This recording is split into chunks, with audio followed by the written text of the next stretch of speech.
अस्सलामुअलैकुम दोस्तों, उम्मीद आप लोग खैरियत से होंगे। अल्लाह तबारक व तआला से दुआ है कि आपकी तमाम परेशानी को दूर अता फरमाए। दोस्तों, सबसे पहले इस वीडियो को देखते हैं कि खान सर ने क्या इस्लामी शरिया के ऊपर जवाब दिए हैं और फिर इनको मौलाना साहब का मुंह तोड़ जवाब दिए हैं। तो सबसे पहले इस वीडियो को देखते हैं।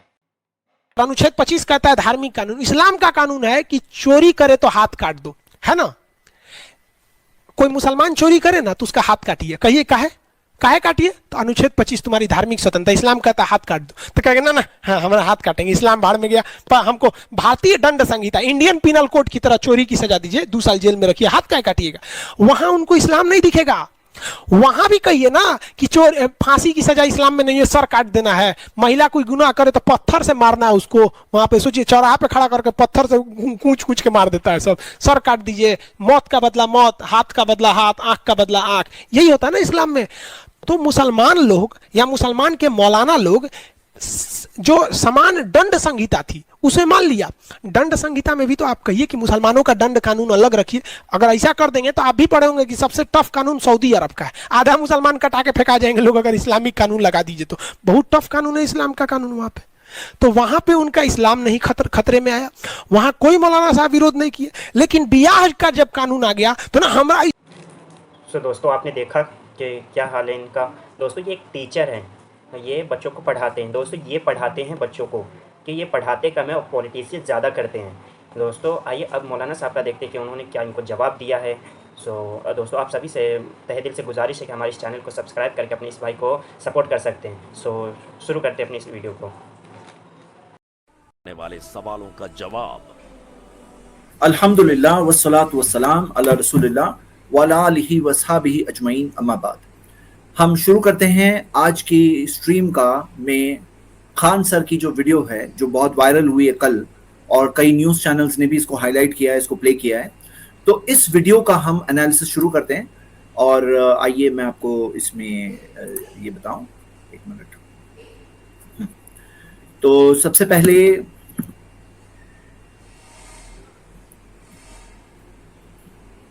तो वीडियो है ये वाली, ये शॉर्ट वीडियो है, शॉर्ट्स के तौर पे बहुत वायरल हुई है, शॉर्ट्स वीडियो है और इसकी डिटेल्ड वीडियो है तकरीबन 14 मिनट की। मैं दोनों की एनालिसिस दूंगा, लेकिन पहले हम लोग शॉर्ट वीडियो की एनालिसिस शुरू की। कुछ देर में हम शॉर्ट वीडियो की एनालिसिस करेंगे और मैं वीडियो प्ले करके इसका एनालिसिस देता हूं आपको। और आइए वीडियो स्टार्ट करते हैं, क्या कह रहे हैं हम वहां से शुरू करेंगे। शॉर्ट वीडियो में प्ले कर रहा हूं। अनुच्छेद 25 कहता है धार्मिक कानून। इस्लाम का कानून है कि चोरी करे तो हाथ काट दो, है ना। कोई मुसलमान चोरी करे ना तो उसका हाथ काटिए। कहिए काहे काटिए? तो अनुच्छेद 25 तुम्हारी धार्मिक स्वतंत्रता, इस्लाम कहता है हाथ काट दो। तो कहेंगे ना ना, हाँ हमारा हाथ काटेंगे, इस्लाम भाड़ में गया। हमको भारतीय दंड संहिता, इंडियन पिनल कोड की तरह चोरी की सजा दीजिए, 2 साल जेल में रखिए, हाथ काहे काटिएगा? वहां उनको इस्लाम नहीं दिखेगा। वहां भी कहिए ना कि चोर फांसी की सजा इस्लाम में नहीं है, सर काट देना है। महिला कोई गुनाह करे तो पत्थर से मारना है उसको। वहां पे सोचिए, चौराहा पे खड़ा करके पत्थर से कूच कूच के मार देता है सब। सर काट दीजिए, मौत का बदला मौत, हाथ का बदला हाथ, आंख का बदला आंख। यही होता है ना इस्लाम में। तो मुसलमान लोग या मुसलमान के मौलाना लोग जो समान दंड संहिता थी उसे मान लिया। दंड संहिता में भी तो आप कहिए कि मुसलमानों का दंड कानून अलग रखिए। अगर ऐसा कर देंगे तो आप भी पढ़े होंगे कि सबसे टफ कानून सऊदी अरब का है। आधा मुसलमान कटा के फेंका जाएंगे लोग अगर इस्लामिक कानून लगा दीजिए तो। बहुत टफ कानून है इस्लाम का कानून वहां पे। तो वहां पे उनका। ठीक है, चलिए हम वीडियो के एनालिसिस शुरू करते हैं। सबसे पहले तो मैं बात वाजे कर दूं, ये जो पर्सनल लॉ की बात है ये सिर्फ मुस्लिम्स के लिए नहीं है, सिर्फ मुस्लिम्स की नहीं है, क्योंकि पर्सनल लॉज में हिंदूज के भी पर्सनल लॉज है, जो मैरिज के लॉज, सक्सेशन लॉज और कई बेनिफिट्स है जो हिंदूज को अपने पर्सनल लॉ से मिलते हैं। जैसे हम देखते हैं कि जो शादी की कई रस्मों में जो टैक्स एग्जेम्पशन हमें देखते हैं कि हिंदू अनडिवाइडेड फैमिली HUF को जो टैक्स एग्जेम्पशंस मिलते हैं वो क्या है, और इजी सेरेमनीज टेंपल्स में, लाइसेंस हॉल्स में। तो ये अगर आप देखो ये थोड़ा सा ओल्ड कैलकुलेशन है, लेकिन टैक्स बेनिफिट्स मिलते हैं काफी सारे हिंदूज को भी वो पुराने सिस्टम की वजह से। सिक्स में देखेंगे तो आनंद मैरिज एक्ट, जो उनका खुद का एक मैरिज एक्ट है, खुद का सिस्टम है, जो सिर्फ इंडिया में ही नहीं, हम देखते हैं कि दूसरी कंट्रीज में भी मिलता है। यानी पाकिस्तान में भी देखते हैं कि वहां भी ये सिख मैरिज एक्ट मिलता है। तो ये सिख मैरिज एक्ट जो अब जाकर हम देखते हैं कि अमेंडमेंट बिल 2012 में पास हुआ, तो ये सिख कम्युनिटी से भी ताल्लुक है, आदिवासी से भी ताल्लुक है। कि हम देखते हैं ट्राइबल राइट्स ग्रुप जो सुप्रीम कोर्ट तक पहुंचे हैं यूनिफॉर्म सिविल कोड के अगेंस्ट। तो यानी इससे मुस्लिम्स की बात नहीं होती। क्यों? क्योंकि आदिवासी के खुद के पर्सनल लॉज है मैरिज के ताल्लुक से। आप ये देख सकते हैं हिंदू मैरिज एक्ट 1955 के अंदर सेक्शन 2 का सब सेक्शन 2 के अंदर दिया है कि nothing contained in this act shall apply to the members of any scheduled tribe. और जो अगर आप देखोगे अदर रिलीजन्स एंड पर्सुएशंस के अंदर 60 ट्राइबल रिलीजन्स दिए हुए पूरे इंडिया के अंदर। जो अदर रिलीजन्स है, एक होता है इस्लाम फॉलो करने वाले, हिंदुइज्म फॉलो करने वाले, क्रिश्चियनिटी फॉलो करने वाले, अदर रिलीजन्स में 60 ट्राइबल रिलीजन्स है। क्रिश्चियन से भी ताल्लुक है क्योंकि क्रिश्चियंस की जो एक्ट्स है जो ब्रिटिश जमाने से एक्टेड आउट है और उसके अंदर भी जैसे कई सारे स्पेशल चीजें हैं जो डिफरेंट है और इसी वजह से क्रिश्चियंस भी कई जगहों पे वो प्रोटेस्ट कर रहे हैं। पारसीज का भी अपने मैरिज के ट्रेडिशंस है, उनकी भी अपनी ट्रेडिशंस है और ऑफ कोर्स मुस्लिम्स की भी है। और मुस्लिम की आबादी यहाँ की इतनी बड़ी आबादी है कि अगर आप देखोगे दुनिया की बहुत सारी 189 कंट्रीज की आबादी से ज्यादा मुसलमान यहाँ पर इंडिया में बसते हैं। एक बहुत बड़ी माइनॉरिटी हम भी हैं यहाँ पे इंडिया में और ये सारी चीजें हम देख सकते हैं। और ये एक ऐसी आजादी की हम बात कर रहे हैं जो ब्रिटिश ने भी अपने जमाने में सप्रेस नहीं किया। जैसा कि आप देख सकते हो कि ब्रिटिश जमाने में भी कम्युनिटीज को अपने जो पर्सनल लॉज के तौर पर, चाहे उनकी मैरिज, डिवोर्स, विरासत, जो फैमिली के मैटर्स है, उसको अपने तौर पर, अपनी प्रथाओं के तौर पर करने की इजाजत, आजादी थी, उस जमाने में भी थी। तो ये जो आजादी जो चलती आई है, ये आजादी आज खत्म करने की बात जब हो रही है तो हम ये देखते हैं कि ये जो सवाल उठाया जा रहा है, चलिए जो उन्होंने सवाल उठाया, सबसे पहले तो हम देखते हैं कि कॉन्स्टिट्यूशन का सेक्शन 25 में क्या ये कहा गया है जो वो कह रहे हैं। देखिए मैं फिर से प्ले कर रहा हूं वीडियो, स्टार्टिंग में हम स्टार्टिंग में जाते हैं। अगर अनुच्छेद 25 कहता है धार्मिक कानून, इस्लाम का कानून है कि चोरी करे तो हाथ। सेक्शन 25 जो धार्मिक कानून कहता है, आइए देखते हैं क्या कहता है। सेक्शन 25 खोलते हैं तो all persons are equally entitled to freedom of conscience and the right to freely profess, practise and propagate religion. यहां पे धर्म को प्रैक्टिस करने की बात हो रही है, प्रोफेस करने की बात हो रही है। और सेक्शन 26 देखोगे to manage its own affairs in matters of religion, धर्म की बात हो रही है। सेक्शन 25-26 के अंदर कानून की बात नहीं हुई है। फिर से सुनिए, मैं जो बात कह रहा हूं इनके साथ फिर से सुनिए। इस्लाम का कानून, अगर अनुच्छेद 25 कहता है धार्मिक कानून, इस्लाम का कानून है कि चोरी करे तो हाथ काट दो, है ना। कोई मुसलमान चोरी करे, यहाँ पे धार्मिक कानून के अंदर सेक्शन 25 का जो हवाला दे रहे हैं, सेक्शन 25 के अंदर बात हो रही है, किस चीज की बात हो रही है? सेक्शन 25 में रिलीजन की प्रैक्टिस की बात हो रही है, लीगल लॉज, कानून की बात नहीं हो रही। तो इस सेक्शन 25 का हवाला देकर ये नहीं कह सकते हैं कि ऐसा हो। जरा एडमिन, जरा मेरी वीडियोस दिख रही नहीं है, प्लीज आप जरा शॉर्ट वीडियोस फिर से ऐड करिए। तो ये चीज को मैं बता रहा हूं। और आगे आप देखिए सेक्शन 26 का हमने देखा और मैंने आपको सेक्शन 25 का ये बताया, फंडामेंटल राइट्स, ये चीज है। चलिए हम आगे बढ़ते हैं। पहले तो कई सारे जो क्राइम्स होते हैं वो इंटरकनेक्टेड होते हैं। जैसे फॉर एग्जांपल अगर कोई चीज के अंदर एक गवाह है वो नॉन मुस्लिम है और जो मुजरिम है, मुल्जिम, पहले तो इल्जाम लगाया जाएगा, बाद में जाके जुर्म साबित होगा, वो मुजरिम बनेगा। जो मुल्जिम है वो अगर मुस्लिम हो तो यहां पर इस्लामिक कानून के हिसाब से जो गवाह है, वो गवाह को अगर वो झूठी गवाही देता है और पकड़ा गया झूठी गवाही बोलते हुए तो वो बच के नहीं जा सकता, उसको पब्लिकली 80 कोड़े मारने की सजा दी जाएगी। अब यहां पे वो जो मुस्लिम है जिसपे इल्जाम लगाया जा रहा है उसको सिक्योर किया गया, क्योंकि सजा जब सख्त है तो सजा जो मुजरिम उसका जुर्म जब साबित होगा तो उसके ऊपर सजा जब सख्त है तो उसका चेकिंग प्रोसीजर भी सख्त है, जैसे कि मैं अभी आपको बताने वाला हूं थोड़ी देर में, ताकि किसी भी मासूम पर सजा ना आ जाए। ये बहुत इंपॉर्टेंट रूल है। तो यहां पर आप देखिए कि कने इंटरकनेक्टेड है।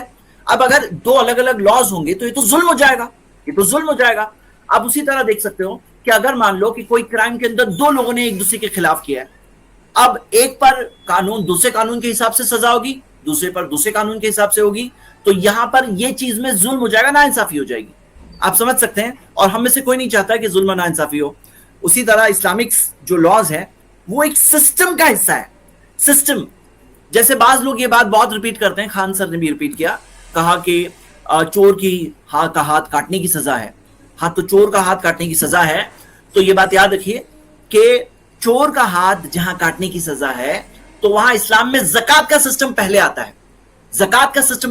और मैं चोरी की मिसाल से आपको मैं चंद बातें बताने वाला हूं जो आप थोड़ी देर में देखेंगे कि ज़कात के सिस्टम के अंदर सारे मालदार लोगों का अपने 2.5% अपने प्रॉपर्टी, माल का हिस्सा एवरी ईयर देना पड़ेगा, लिक्विड एसेट्स का हिस्सा, और जो ज़कातेबल एसेट्स होते हैं उसका हिस्सा उनको 2.5% देना पड़ेगा एवरी ईयर। अब क्या होगा, कोई भूखा नहीं मरेगा।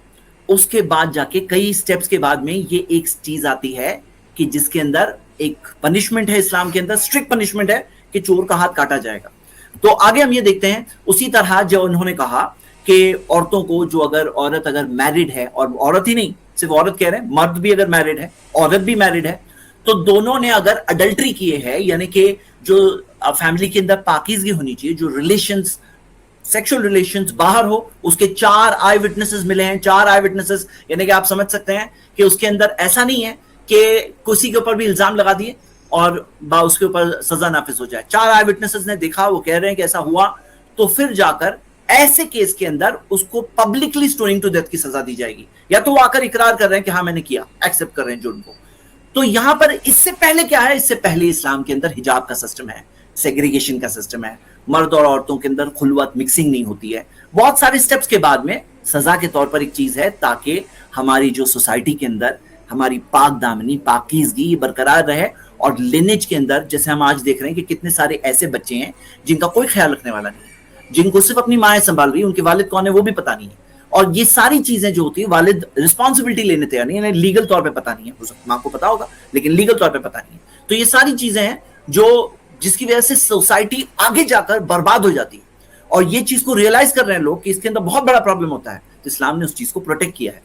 अब आइए यहां पर ये जो कह रहे हैं कि जो मैं अल्फाज में रिपीट करता हूं, आइए हम सुनते हैं। चीज कहता है धार्मिक कानून, इस्लाम का कानून है कि जी, कोई मुसलमान चोरी करे ना तो उसका हाथ काटिए। कहिए काहे काटिए? तो अनुच्छेद 25 तुम्हारी धार्मिक स्वतंत्रता, इस्लाम कहता है हाथ काट दो, तो कहेगा ना हाँ हमारा हाथ काटेंगे, इस्लाम बाहर में गया, पर हमको भारतीय इस्लाम भाड़ में गया, कौन मुसलमान बोलेगा? कौन मुसलमान बोलेगा इस्लाम भाड़ में गया? ये झूठ बात है। अल्लाह अकबर, ऐसा कोई ईमान वाला कोई मुस्लिम बोल सकता है? कोई नहीं बोल सकता है, कोई नहीं बोल सकता है। ये झूठी बात है, झूठा इल्जाम है, और ये चीज इस तरह से कहने से पहले डरना चाहिए कि कोई भी किसी के बारे में, कोई भी मजहब के बारे में ऐसा कोई कहे तो ये बात बिल्कुल गलत है, ये बिल्कुल आउट ऑफ, ये बिल्कुल गलत बात है। कोई ईमान वाला है, इस्लाम है, फॉलोअर है, वैसी बात नहीं बोल सकता। दंड संहिता, इंडियन पिनल कोड की तरह चोरी की सजा दीजिए, 2 साल जेल में रखिए, हाथ क्या काटिएगा? वहां उनको इस्लाम नहीं दिखेगा। वहां भी कहिए ना हमें इस्लाम हर जगह दिखता है, हमें इस्लाम हर जगह दिखता है, हम इस्लाम हर जगह फॉलो करते हैं। तो आप यहां देख रहे हो, ये जो कह रहे हैं वहां उन्हें इस्लाम नहीं दिखेगा, हमें हर जगह इस्लाम दिखता है। क्यों भाई? कोई चीज होती है सही जगह पे अप्लाई की जाती है।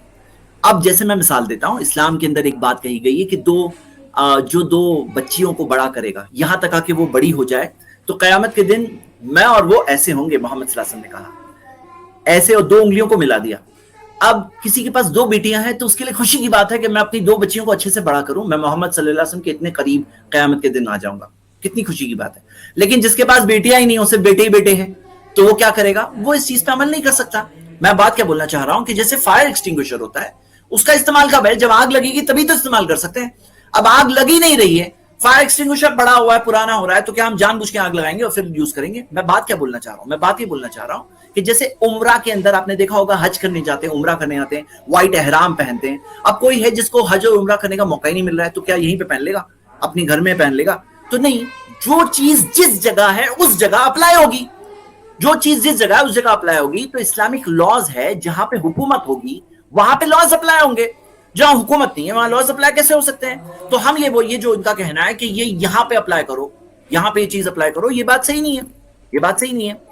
अब आप देखिए क्या इन्होंने कहा, मैंने ये सर काट देना है, महिला कोई गुनाह करे तो पत्थर से मारना है उसको, वहां पे सोचिए चौराहा पे कि चोर, फांसी की सजा इस्लाम में नहीं है, सर काट देना है। महिला कोई गुनाह करे तो पत्थर से मारना है उसको। अच्छा, ये जो बात बोल रहे हैं ना इस तरह से कि ये कह रहे हैं जिसे बहुत स्ट्रिक्ट लग रहा है, कि आपको पता है कि यहां पर इंडिया में, जैसे आपको पता है जब निर्भया केस हुआ था दिल्ली में, तो कितने सारे लोग कह रहे थे कि भाई रेपिस्ट लोगों को जो सख्त सजा दी जाए, ये क्यों, ये चीज तभी वो फील कर रहे थे।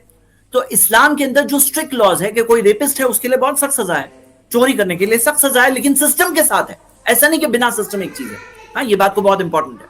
तो आप देखोगे कई सारे पॉलिटिकल लीडर्स कई सारे मौकों पर कहते हैं कि भाई ऐसी चीजों में हमें शरिया लाइक लॉज चाहिए, शरिया लाइक लॉज चाहिए, ताकि क्राइम्स अगेंस्ट वुमेन में औरतों की इज्जत की हिफाजत हो सके, जो इतना सारा क्राइम बढ़ते जा रहा है। तो वो लोग तभी कहते हैं। तो आप ये समझिए कि एक सिस्टम है जिसके कई सारे लोग कहते हैं, और इसके अंदर भी आप देखोगे जैसे मर्डर की सजा, मर्डर की सजा में ऐसा नहीं कि डायरेक्टली मौत की सजा जो ये कह रहे हैं, मैं सुन लीजिए इनको भी। हाँ, मर्डर की सजा वहां पे सोचिए चौराहा पे खड़ा करके पत्थर से कूच कूच के मार देता है सब, सर काट दीजिए, मौत का बदला मौत, हाथ का बदला हाथ, आंख का बदला आंख, यही होता है ना इस्लाम में। तो मुसलमान, तो आप ये देखिए कि इस्लाम के अंदर मर्डर की सजा में किसास, डेथ के लिए डेथ पनिशमेंट, जो किसास के अंदर एक है कि भाई मौत के बदले में मौत, लेकिन ये आधी बात कह रहे हैं।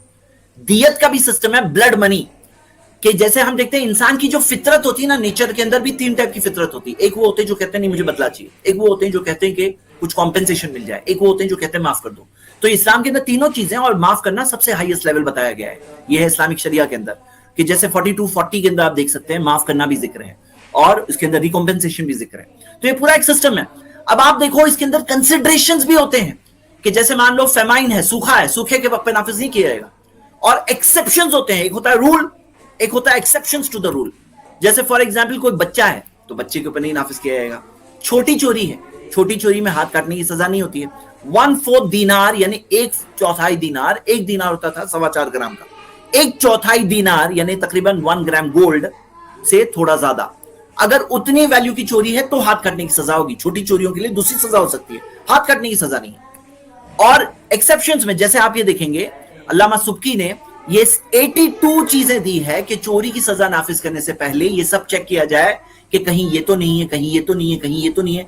82 कंडीशंस पास होगी तब जाके चोरी की सजा नाफिज होगी। तो यहां पे मामला क्या है कि रूल्स होते हैं। ये जो आधी बात कह रहे हैं, जैसे फॉर एग्जांपल जिना की सजा मैंने बताया, अडल्ट्री, उसके अंदर 4 आई विटनेसेस चाहिए, सूरह 24:13 देखिए।